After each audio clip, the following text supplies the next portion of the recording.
Welcome to today's HealthLine webinar from the American Association of Kidney Patients, calling all researchers. Learn about funding opportunities available now through the congressionally directed medical research programs, peer-reviewed medical research programs, featuring our longtime partners and allies at the U.S. Department of Defense.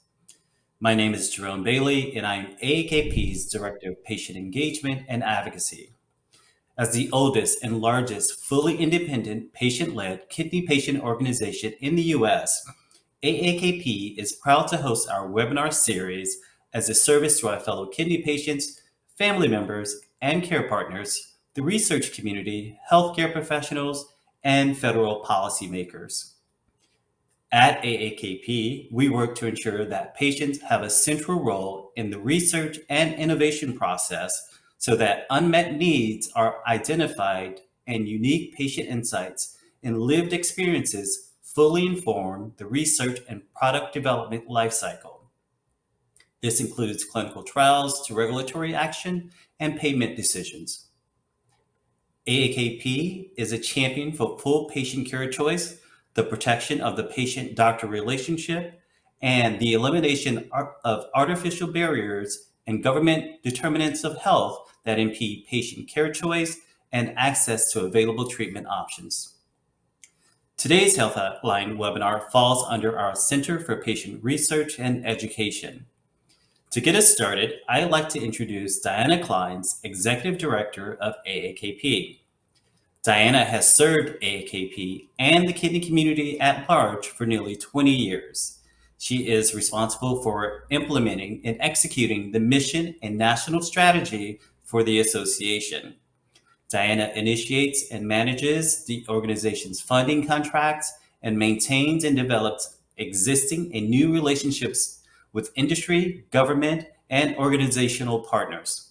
She works closely with AAKP President and Chair of AAKP's Veterans Health Initiative, Ed Hickey, with various federal cabinet agencies, including the U.S. Department of Defense, understanding how their many programs impact long-term healthcare research and innovations in diagnostic drugs and devices. Over the past decade, Diana has supported Mr. Hickey and other AAKP leaders in efforts invested in aiding the U.S. Department of Defense in their congressionally directed medical research programs and peer review efforts by both nominating various reviewers, of which AAKP has several, including Ed and AAKP's Chair of Policy and Global Affairs, Paul Conway, as well as advocating on Capitol Hill for more DoD funding for healthcare research and programs so the department can continue its fine work.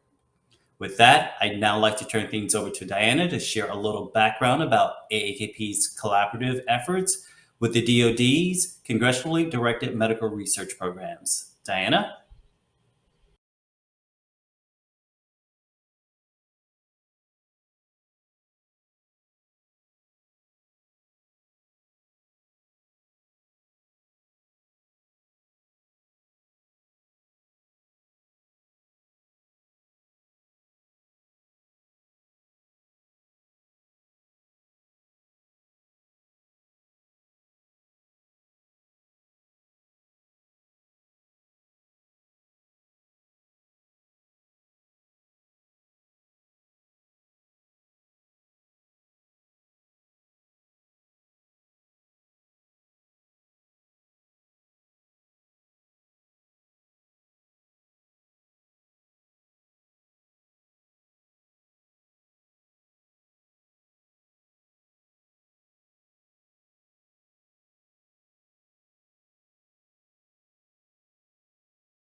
On this opening slide, you can see we've reached across our networks to engage a highly diverse group of respondents. In this slide, you will see that there's a significant level of interest among respondents about the fact that the DoD is involved in funding research focused on kidney disease at 93%.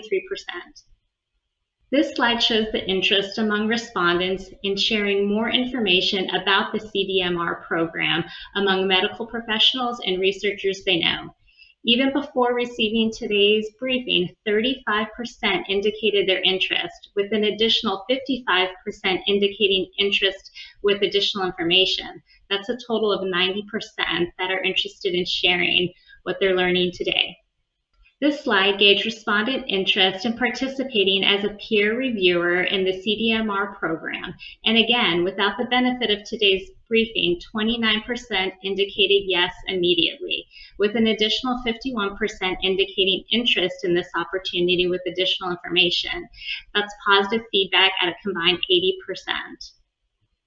Our final slide here demonstrates an overall interest in the DoD program was stronger even before today's event, because 37% of respondents left us their information and requested immediate follow-up. And I know after today's program, we'll receive even more requests. These results are really fantastic and demonstrate a very positive view of the DoD's program and efforts. AAKP will widely disseminate today's webinar across all of our networks to make certain that more people have the information they need to fully participate in this great opportunity to help advance kidney and other medical research through the Department of Defense. It is now my pleasure to begin our program by introducing today's speaker, who is no stranger to AAKP events, Dr. Kathryn Argue. Dr. Argue joined CDMRP in 2018 and currently serves as a Deputy Program Manager for the Peer-Reviewed Medical Research Program within the Congressionally Directed Medical Research Program's U.S. Army Medical Research and Development Command. She is responsible for the execution of the PRMR program lifecycle, including the annual investment strategy, development of program announcements, application review, funding of awards, and oversight of in-progress research. Dr. Argue holds a PhD in pharmacological and physiological science from St. Louis University School of Medicine. Dr. Argue, welcome back and thank you for joining us. We're looking forward to your remarks, so I'll turn the program over to you. Thank you so much, Diane. It's my absolute pleasure to be here today to tell the AAKP community a little bit more about our program and our funding opportunities for this year. So we really thank AAKP for extending us the invite, and we look forward to hopefully providing you with all of the information that you need to be a successful applicant. So we look forward to receiving a lot of great applications from this group this year. All right, so this is just a little bit of an overview of the talk that I'll be giving today, and then we'll follow up with a Q&A session. So first, I'll go over an overview of the Congressionally Directed Medical Research Programs, or CDMRP, as a whole. We'll talk about the program cycle and the review process that is common to all CDMRP programs, and then we'll go into the specifics of the Peer-Reviewed Medical Research Program, or PRMRP, which has some funding opportunities specific to kidney diseases. We'll talk about the funding opportunities that we released for fiscal year 24 and the application process, and then I'll conclude by giving you some tips for a successful application. So the overall vision of CDMRP is to transform healthcare through innovative and impactful research. And I really want to point out the impact part of that statement, because what sets CDMRP apart from other funding organizations is that we don't want to just fund research for research's sake. We don't want to just generate scientific knowledge for the sake of learning something new. What we aim to do is to really transform patients' lives. And so for all of the research that we find, we want to look for that which will be most impactful for those that are living with and are affected in their daily lives for the disease or condition. And we do this through our mission, which is to responsibly manage collaborative research that discovers, develops, and delivers healthcare solutions for service members, their families, veterans, and the American public. And please note with the last part of that mission statement, when it talks about service members, families, veterans, and the American public, then when we refer to military health, it's really speaking to this large community that includes not just the active duty service members, but also extends to the American public. We think about military health in terms of readiness, that our service members can't do off and fulfill their duty and their jobs without knowing that they will be taken care of after their service concludes, and knowing that their families and friends and everyone is safe and healthy back at home. So this slide is what we call our STAR graphic. It's the who, the what, the where, and the how of CDMRP. CDMRP was first stood up in 1992 based on a grassroots lobbying effort from a group of breast cancer advocates who went to the Hill and lobbied for funds for breast cancer research. And they were fortunate enough to receive an appropriation. What they wanted with their appropriation was for the funds to be handled a little bit differently than what had already been done in the past for funding breast cancer research with federal funds. They wanted a seat at the table to have a voice in what types of research was being funded for breast cancer. So they went to kind of your first picks, the NIH, the NSF, and everyone was happy to take the appropriation, but the existing funding organizations wanted to stick with their already existing process, which did not allow the advocates a seat at the table for the funding decisions. So they ended up speaking to the commanding general of the U.S. Army Medical Research and Development Command. And the commanding general told them that they would be happy to do this for them. So that's how CDMRP was started, to set up a medical research program that at its core had the basis of involving patient advocates in all of the funding decisions. So we aim to fund innovative and impactful biomedical research. It's important to note that we can fund research in institutions around the world, so we're not just limited to funding within the United States. If you have international collaborators or any international sites participants within the study, we are able to include them in the funding. And we do everything through our two-tier review process that involves scientists, clinicians, and consumers at both stages of the review process. And I'll explain more about our two-tier review process in the coming slides. Here's just a few more hallmarks of CDMRP. I'm not going to go through every single one of these. You can kind of read through as I'm talking about a few of the key ones. So one of the most important things to know about CDMRP is that we manage targeted research funds that are added by Congress to the DoD budget. So the CDMRP staff, I myself, we have absolutely no say in the funding amount or what that funding amount is allocated to, the research programs and the topic areas that we are given. Everything is given to us by Congress in the Department of Defense Appropriations Bill, and we stay here ready to manage and execute what Congress is given to us. It's also important, since we're given this annual budget under the Department of Defense, that we obligate all of our funding for awards fully upfront. So if you apply to a funding opportunity that offers funds for 4 years, you'll receive full funding for the full 4 years right at the award start, instead of needing to get each year's funds on an annual basis. And then I also want to jump down to the collaboration part and really highlight how we collaborate with consumers, not just throughout the review process, but throughout our entire program cycle. And I'll be highlighting several examples of how we involve consumers or patient advocates throughout the program cycle. And then I also want to talk about our interactions with other funding organizations. We're very collaborative with other funding organizations. We have great relationships with our other partners within the DoD, with the NIH, with the NSF, and a lot of private funding organizations that are out there as well. And we aim to be complementary, but not duplicative. So we cannot fund the exact same type of research that is already being funded elsewhere. And it's really important to know that with other federal funding organizations such as the NIH, that the NIH and CDMRP will not fund the exact same award 2 times. So if you apply to both of us, which is fine to apply to both, if you're fortunate enough to get selected for funding from both, you will have to make a decision because we cannot fund overlapping research. All right, so just getting into a little bit more of the strategy of the CDMRP programs. Since every program is receiving an annual appropriation as well as annual congressional language, we adapt every program's vision and investment strategy on an annual basis. And of course, consumers are involved in that process. All of our funding opportunities are publicly announced and competed, so we do not have continuation of funding opportunities.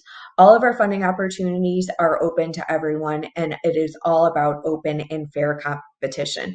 So unlike other funding organizations, we do not do individual consultation with applicants to let them know this is what you should include in your proposal. Oh, you should maybe consider changing this name to this instead. That might fit better with what we're asking for.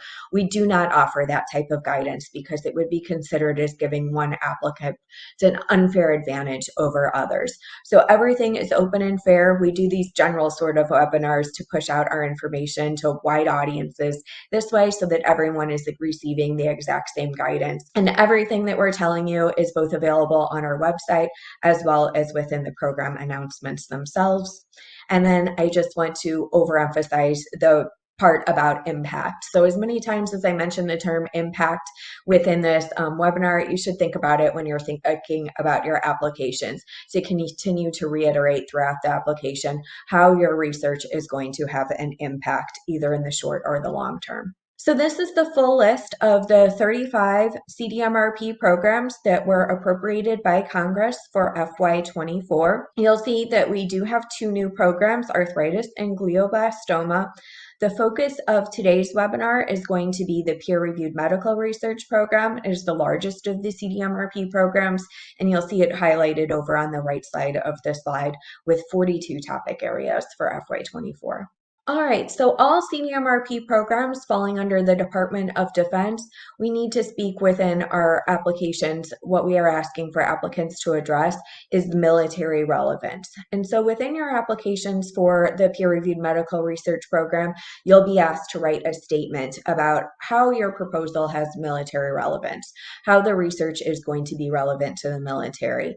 So I just wanted to take a few minutes to put up this slide, which gives some examples of how you might address this, depending on whether what you're researching affects active duty service members, veterans, or the general American public and beneficiaries of our service members. So remember that any of those are applicable populations. You don't need to be researching on an active duty population to be eligible for CDMRP funding, but you do need to be able to speak to how it affects military health, broadly speaking. And so we have a couple of examples here of some different statistics. We ask that you do your homework and your research to find out some information about the disease you're proposing to work on and how it will speak to military relevance. And the other suggestion that we have is to work closely with the advocacy groups. So advocacy groups are very important to our funding process, and they're very important to the appropriation. Just like CDMRP was started with the breast cancer advocates, it's still patient advocate groups that get the topic areas and the programs lines of funding for the CDMRP. So if you're struggling with how to craft your application, you might be able to get some assistance from the advocacy group with some of the information that they use to help lobby for the funds. All right, so now we're going to move into the CDMRP program cycle and review process. This chart shows the overall program cycle for CDMRP. All of our programs follow a pretty similar cycle. So all of our programs, we receive that annual appropriation, and we cannot release funding opportunities until we have the appropriation. So you might have noticed that things were a little bit late this year. There was several continuing resolutions for the Department of Defense before we had a signed FY24 Department of Defense bill. So as soon as that bill was signed, program announcements for CDMRP started coming out. They're still coming out on a rolling basis. Not all programs get them out those first couple of weeks. So continue to look for new opportunities coming out.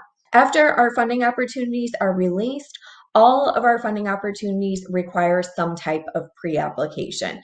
They're required. The reason is for planning purposes for the most part. We don't have standing peer review panels, and so we use the pre-applications to help know what types of research to expect to get in so that we can start planning for peer review. However, some of our applications require a more extensive pre-proposal that will be screened, and it requires a letter of invitation on whether or not you are invited to submit a full application.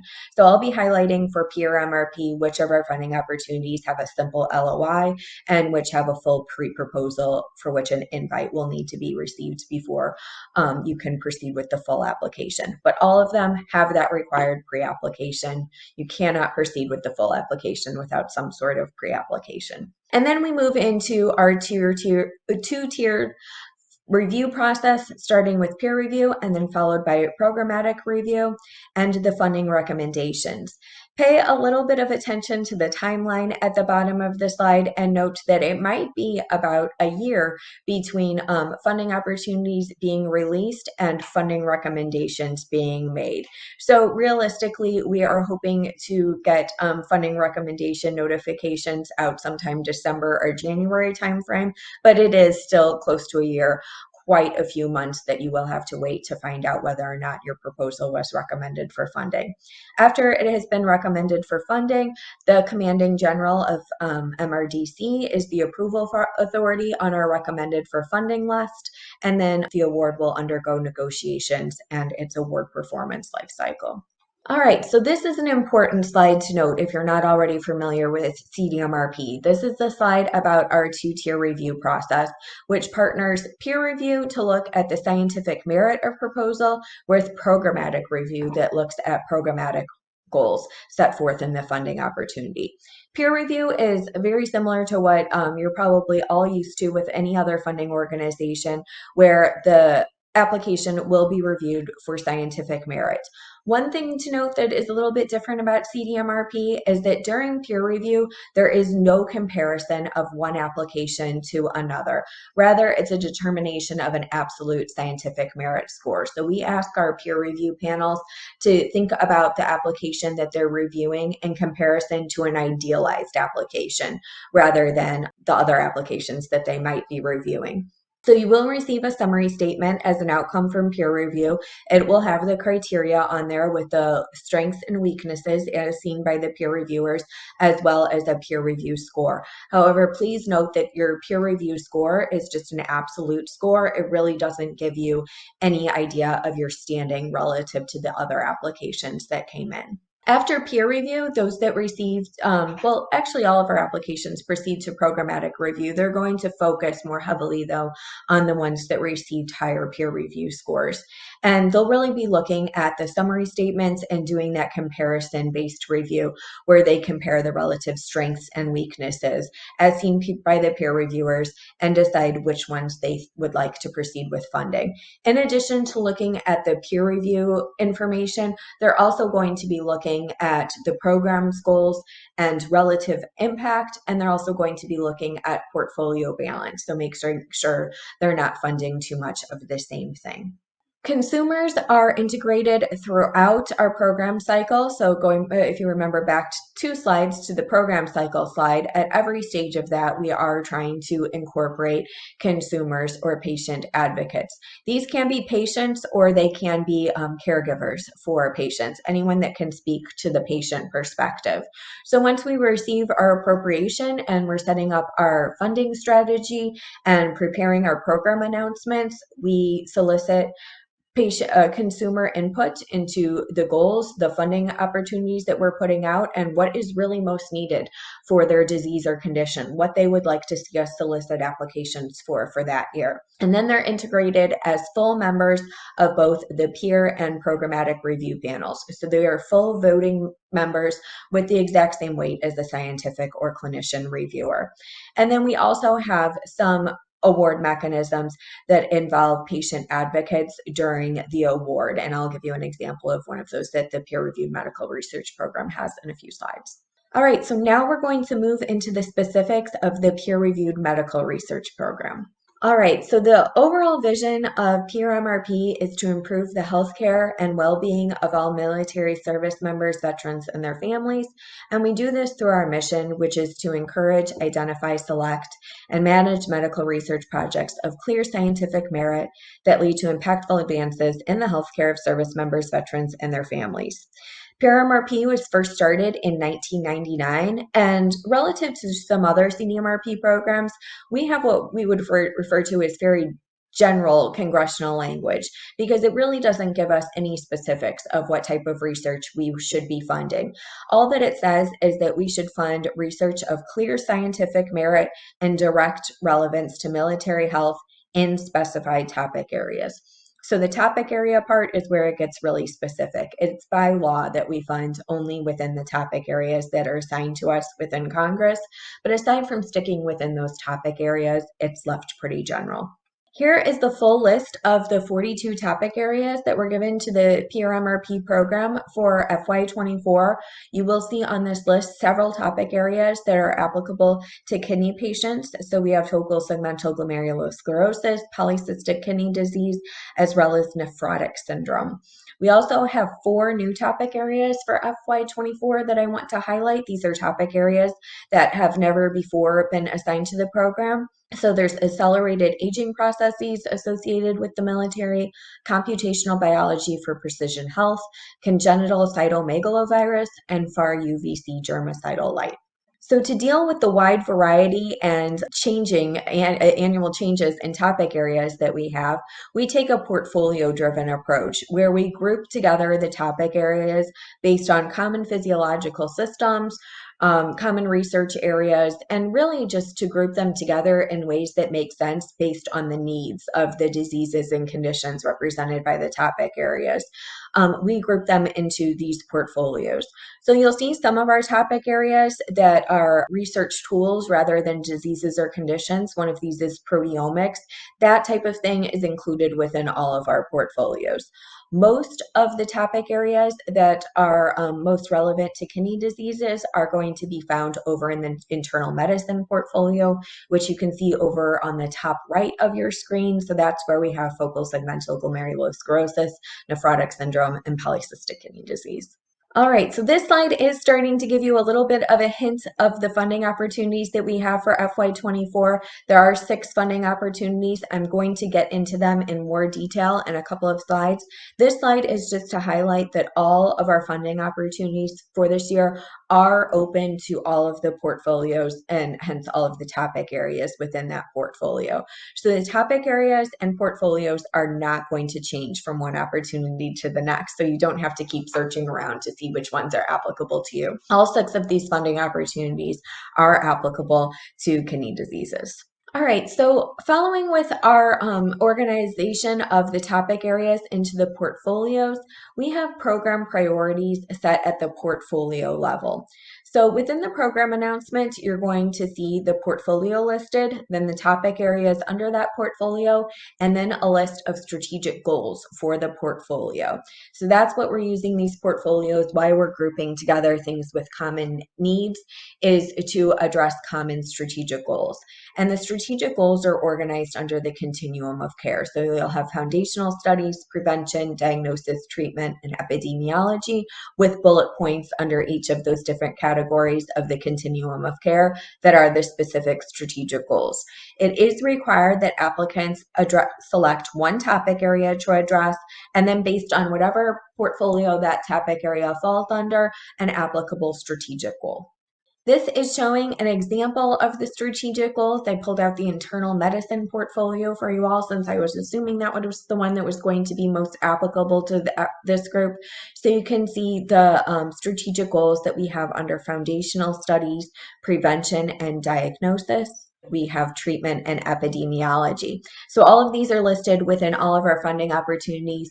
I just wanted to show you what they were look like, and you can get some idea of what types of things we're asking for. And really what I want to highlight is that this is meant to be a mix and match approach. The strategic goals are fairly general. So there should not be just one strategic goal that is applicable to one topic area. Instead, for any given topic area, several strategic goals should be applicable and vice versa. So it's meant to be a mix and match approach where you can select several different topic areas or several different strategic goals that all should work together. So you can find the one that best fits with the research that you are proposing. But do keep in mind the programmatic panel is going to be looking at the fit for these strategic goals very heavily. So when people ask what the program wants to fund this year, this is where you find this information. This is what was called out to us with consumer input as the most important priorities for this portfolio for this year. This is a snapshot of cover pages of a program announcement, just to show you where you can find some key information. So all of our program announcements for all mechanisms are kind of organized in a similar way. So on that very first page of the program announcement, shown on the left-hand column here, at the bottom, please make sure you're paying careful attention to the submission and review dates and times. So those are all going to be specified there. And then based on the programmatic review date, you can kind of guess that it'll be about a month from then that you can expect to receive a funding recommendation letter letting you know whether or not you were selected for funding. So it gives you a little bit of an idea on that as well. And then over on the right-hand side, you can see the subsequent pages will start through the table of contents. So two really important sections for you to take a look at are the award information and the criteria. So the award information is going to spell out the intent of that award mechanism. So when you're looking at all of the 6 award mechanisms that we have, pay careful attention to the award information piece. That's going to tell you what the different intent is for each of those 6 mechanisms, and you can select the one that is the best fit for your research. And then also there's going to be the peer review criteria listed, and it does differ from mechanism to mechanism, so that we're asking the peer reviewers to address specific points that really get at the intent of that specific award mechanism. So you can go through those criteria and make sure that you're hitting on each of the points that the peer reviewers are going to be looking for. All right, this slide is just showing a snapshot of some sample peer review criteria. This is from our Discovery Award mechanism, showing the impact review criteria. And you can see the Discovery Award mechanism, we haven't quite gotten into the specifics of the mechanisms yet, but that's for very early stage discovery research. And so you can see here under impact, we have a bullet point for what extent the research has to generate preliminary data that would be a foundation for future research projects. So these review criteria are really important for you to get to the intent and what you should be focusing on in your application. And also pay attention to the order of the peer review criteria within the program announcement. They may be weighted differently depending on the mechanism. So actually for this Discovery Award mechanism, innovation is the highest rated peer review criteria over and above research strategy and feasibility even. So it's not always research strategy and feasibility that's at the top. A lot of times it's innovation or impact that we're looking at as higher importance of the research strategy and feasibility. All right, and then similar to the peer review criteria, we also show our programmatic review criteria in the program announcements. This criteria does not vary from mechanism to mechanism. So they're all going to look at the intent of the award mechanism, the innovation and impact.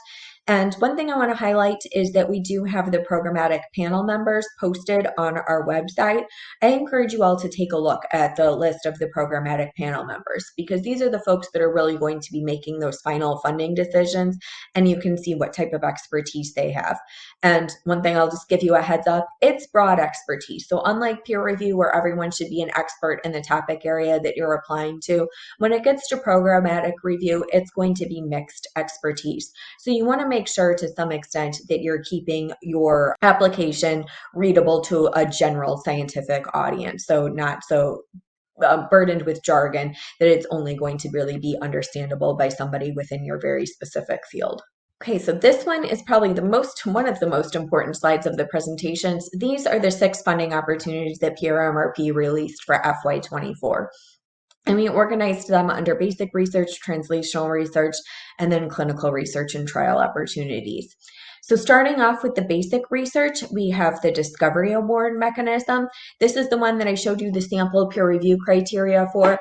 It's really looking for a very novel idea. So no preliminary data is required. In fact, it's not allowed for this award mechanism. We don't want to see something that is a continuation of an already existing line of funding. So this should be something, a new idea that has never really been tested before, trying to get it off the ground with generation of some preliminary data and moving it into the next stages of research.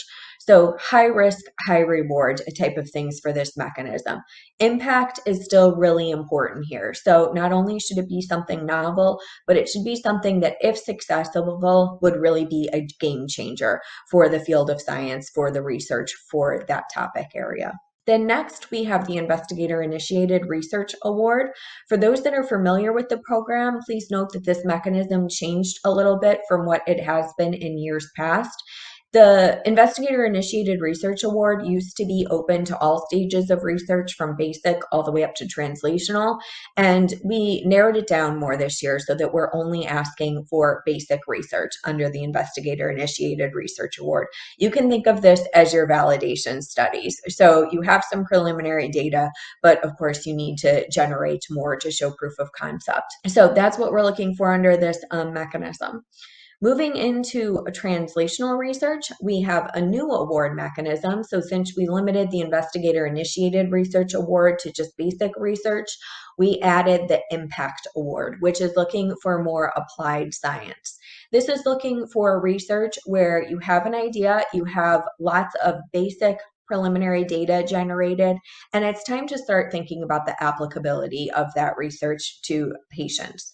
So we do have a partnering option with this award mechanism. However, the partner must be a clinician if you choose this option. So this is meant to take basic research to the patient and get it over that stage of what is needed to demonstrate that it would likely have good efficacy in a patient community. And then we have the Technology Therapeutic Development Award. We've offered this award mechanism for several years. This is our product-driven award mechanism.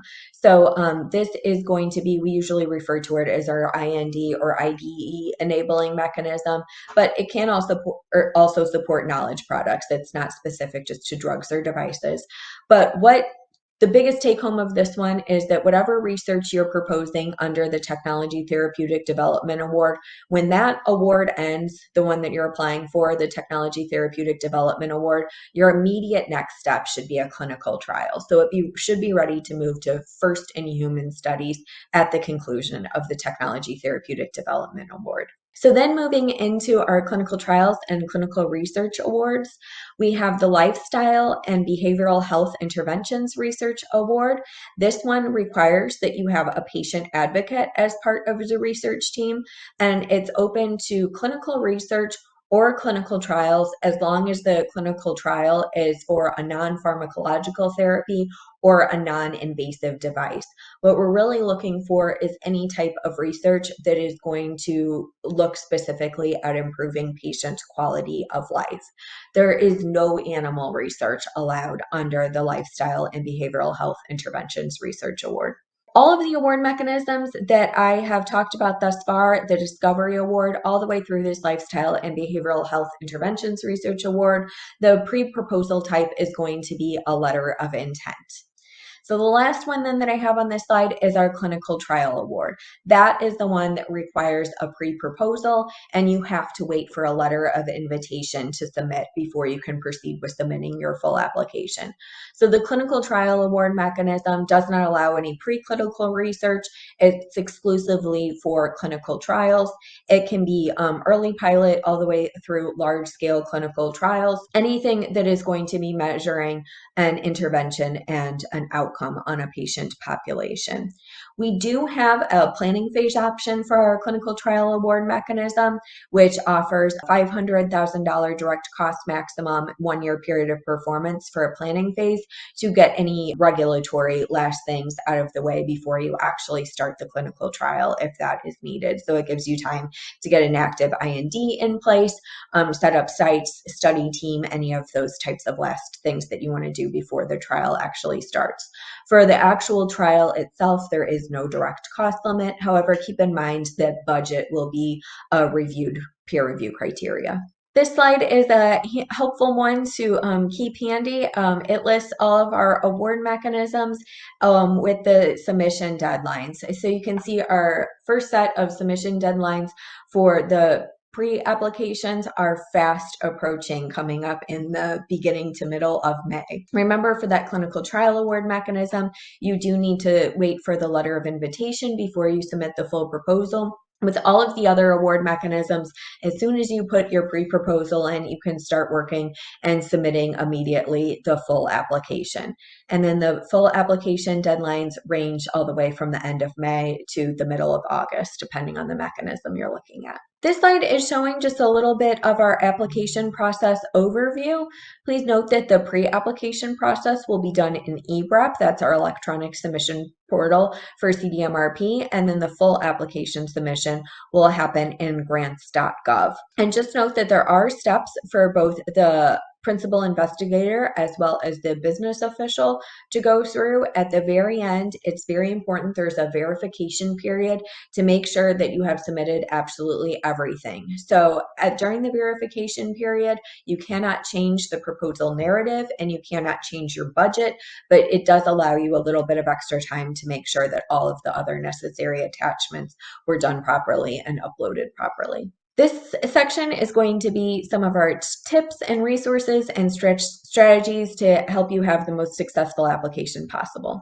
So I cannot overemphasize enough the importance of reading the full program announcement. They're really dense. So we are well aware of how dense our program announcements are, but keep in mind that we don't do individual consultation to let you know that what we're looking for. So we try and reiterate it as much as possible throughout the program announcements, both in that award intent information with the descriptions of the different attachments and statements you're being asked to fill out, and then with that peer review criteria to let you know repeatedly throughout the mechanism what we're looking for. So make sure you read it through in its entirety, because that will really give you the best idea and make sure that you're not missing any pieces of information that we are looking for. All right, just a few boxes to check. We always recommend that you have a colleague or a friend or somebody read through your application and make sure you're checking all of the boxes. Make sure that you're speaking to all of the criteria that the peer reviewers are going to be looking at. For relevance, make sure that you're really well aligned to the strategic goal. That's what the program is looking for this year. And we will be scoring applications based on their fit to the strategic goals, and then also the fit to the topic area, because it's law that you fit within one of the topic areas. We absolutely cannot obligate funds to research that does not fit within one of the topic areas that was given to us by Congress. So with impact, you should make sure that you're speaking to impact, how the research you're proposing is going to make a difference in the lives of those affected by the disease or condition represented by the topic area. And then feasibility is always important. Even for the mechanisms that do not allow preliminary data, still make sure that you're showing that you have the appropriate team in place, the appropriate resources. So take a look at what the program announcement is asking for and make sure that you're showing that you have a solid research plan and that you can get the answer to the research you're proposing. Some additional tips for success: planning and timelines are really important. We are absolute sticklers for deadlines in the Department of Defense. So there is absolutely no grace period for the submission deadline. If we say that something is due by 5 p.m. Eastern time, it cannot come in at 5:01 Eastern time. And as we all know, there's almost always technical difficulties. Something takes a little bit longer to upload, or something happens, somebody gets sick at the last minute, that kind of thing. We cannot make any exceptions to our deadline. The only circumstance under which an exception is given is if there is some sort of unforeseen event that affects a large area. So we're talking something like a natural disaster, like a hurricane or an earthquake or something that knocks an entire region out of power. Aside from that, we cannot accept anything based on individual appeals for what may have gone wrong and caused you to be past the deadline. So make sure that you're planning in advance, plan for any sort of technical delays you might experience, and make sure that everything gets in before the deadline. We would hate to miss out on a great application just because it was submitted a little bit late, but unfortunately it happens every year. And then grants grantsmanship. I know everyone knows about grantsmanship, but please remember the diverse audience that's going to be reviewing in this case. You do need the programmatic panel to understand the importance of the research that you're proposing. And also keep in mind that there will be consumers, patient advocate reviewers on the review panel. We have specific statements that we ask for you to write in lay language, so make sure that you're really paying close attention to those and being as clear as possible as you can in your lay language statements, but it's also helpful throughout the entire proposal as much as you can to keep it clear and understandable to a general audience. This is showing a snapshot of the peer-reviewed medical research page. I suggest that anyone interested in applying take a good look at this page. It is a wealth of information. You can see the programmatic panel members listed there, as well as what has been recommended for funding in years past. For those of you that have not already done so, we recommend that you sign up for a listserv through either CDMRP or Web eBrep. They both take you to the same listserv where you can sign up to receive alerts when new funding opportunities are released from CDMRP. And this is just showing you a snapshot of the webinar series that we have posted on the CDMRP website. So you all received one that was as tailored as I could make it to the AAKP community today, but there is some really good information and, maybe said in a different way that I said it today that it will make more sense to you in some of the CDMRP webinars. For example, there's one on clinical research and clinical trial opportunities. I suggest you look at that one if you're thinking about proposing a clinical trial. And then there's also just some other general webinars for various stages of research that might be useful and have some good nuggets of information for you to take a look at. All right, with that, that is all that I had for you all in terms of slides. I'll be happy to take any questions from the group. Thank you so much, Dr. Argue, for providing such a wonderful and thorough presentation. We do have a few questions that were submitted to us in advance of today's program by our audience, and I would like to run through some of those with you. So jumping right in, first, can you tell us how exactly issues are selected for research and funding by the DoD? Yes, so it's entirely up to Congress what comes to the DoD under the congressionally directed medical research programs. So there's no input from the program staff, from the Department of Defense ourselves. We have no input into the topic areas that we are given, into the appropriation amount, or the programs that exist. It's all at the direction of Congress, and of course, based on the lobbying efforts, who's communicating the needs for research funds to Congress. Thank you. And within the program itself, can you share with our audience how important it is that the programs be patient consumer centered and open to public participation? I think the story you shared at the top, how it was the program was developed, is pretty telling that it's a strategic focus, not a check off the box exercise.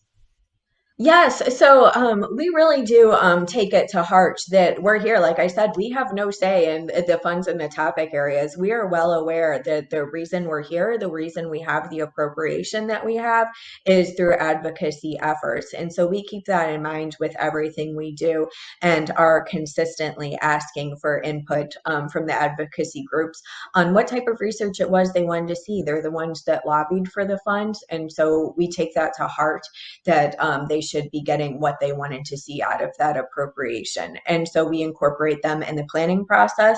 They helped to draft the strategic goals that you're going to see throughout the funding opportunities. And then they're also going to serve as full voting members of both our peer and programmatic review panels. And we do have opportunities if anyone is interested in serving as a patient advocate on one of our panels. If you go to the CDMRP website, there's little in the top toolbar a link for consumers, and you can self-nominate to serve as a consumer reviewer for us, and we would love to have you. That's fantastic. And that actually leads me to my next question, is if you could dive a little deeper into what a patient or family member who would apply to be a peer reviewer, what exactly is asked of him or her to do? Sure, sure. So when someone applies to be a peer reviewer, you will be assigned a number of applications within the topic area, the area that you are most comfortable reviewing in. And we ask that all of our applicants submit a lay summary of their project. So that will be the part that you will be most focused on asked on reviewing. However, I do say that will say that most of our consumer reviewers feel most comfortable with at least reading as much of the entire proposal as they can so that they can be as much informed as possible. And where we're really asking you to write your critique and input is into the impact criteria. So we have those specific bullet points within each of our funding opportunities where you're going to speak to the impact criteria. Once it comes time for the peer review meeting, you will be gathered in a group that's going to include the scientists and the clinicians, and you're going to hear what their thoughts were and have a discussion with them on what the overall merit is. So go through each of the peer review criteria, and everyone is going to share their input. So even though you were focused on really putting your input into the impact criteria, you will be participating in the discussion with the scientists to talk about, and understand all of the ins and outs of the science proposal, why the scientists think it deserves the score that they're giving it, and really have a dialogue back and forth. A lot of times the consumers have been able to sway the scientists a little bit that, we know this isn't what's so popular in the field, but this is what the patients really need. So this is more what we would like to see. And that kind of thing really can sway the scoring and the discussions. And then at the end, everyone, including the consumers, gives the proposal an overall score, which is really going to be one of the deciding driving factors in whether or not that application is going to be recommended for funding. That's fantastic. Really demonstrates the power of the consumer. Moving back into the research awards, are international organizations eligible to apply for an award? Yes, yes. International applicants are encouraged and eligible. And if you're within the United States, if you have a collaborator that is international, you want to set up an international site, that's allowed to. You can set up a sub-award to an international organization. So pretty much everyone is welcome to apply. All you need to have for eligibility is a SAM.gov registration. And there's instructions for how to do that within our program announcements. Any organization that wants one should be able to get one. Great. I think I have time for just a couple more questions. Can you provide some information on the typical funding structure where individuals can find details on previous year's recipients and funding percentage rates? Yes, so I really encourage applicants to peruse our website. On the first open search page of the CDMRP website, you can look specifically and see the abstracts of proposals that have been funded in years past. So if you search for the peer-reviewed medical research program, last year FY23 Technology Therapeutic Development Award, you can read some of those abstracts of what we funded last year and see if your research, kind of seems to be in line with what was funded. And you can also look farther back than just last year. And then also within our specific program pages on the PRMRP page, if you go to the recent applications listed for funding, not only does it list the recent award recipients, their names and organizations, but it'll also provide statistics. So it'll tell you for each topic area what the percent success rate is, and then for each individual award mechanism. So we don't really give our overall funding success rate because it varies greatly, with some of our more competitive mechanisms being around the 7% range, and some of the ones that aren't as competitive being closer to a 20% success range. So you want to take a look at that information and see kind of what the level of competition is and what it has been historically for the mechanism you're thinking about. Great, great. Well, we will absolutely share the website with our viewers again.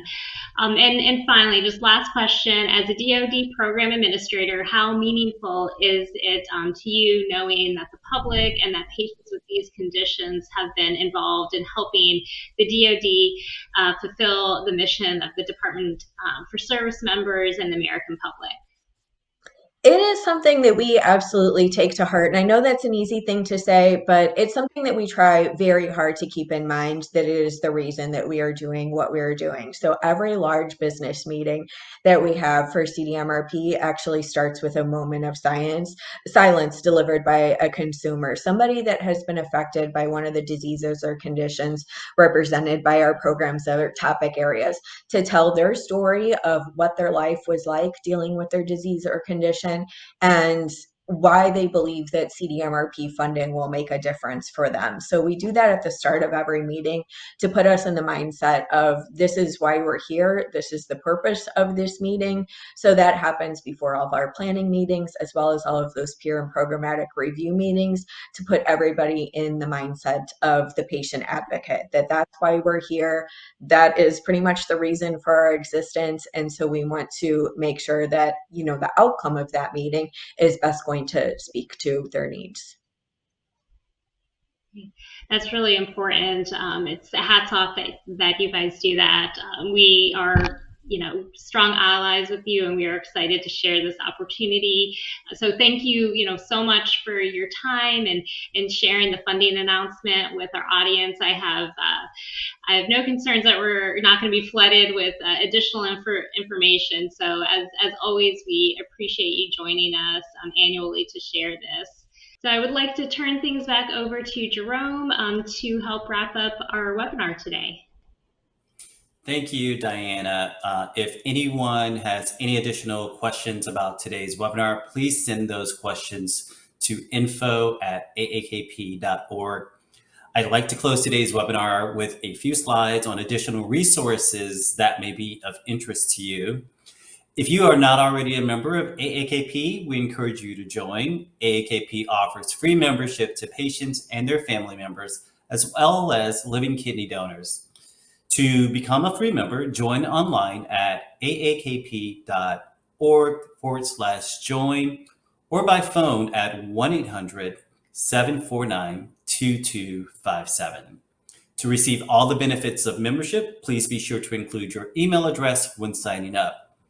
As an AAKP member, you will be notified about all of AAKP's upcoming events and the latest in our educational program series, and when opportunities arise where your opinions and experiences are needed to help inform innovation, advance care, and make a meaningful impact to improve lives. We encourage you to respond to our flash surveys and other engagement opportunities to help us elevate the independent patient voice and change status quo kidney care.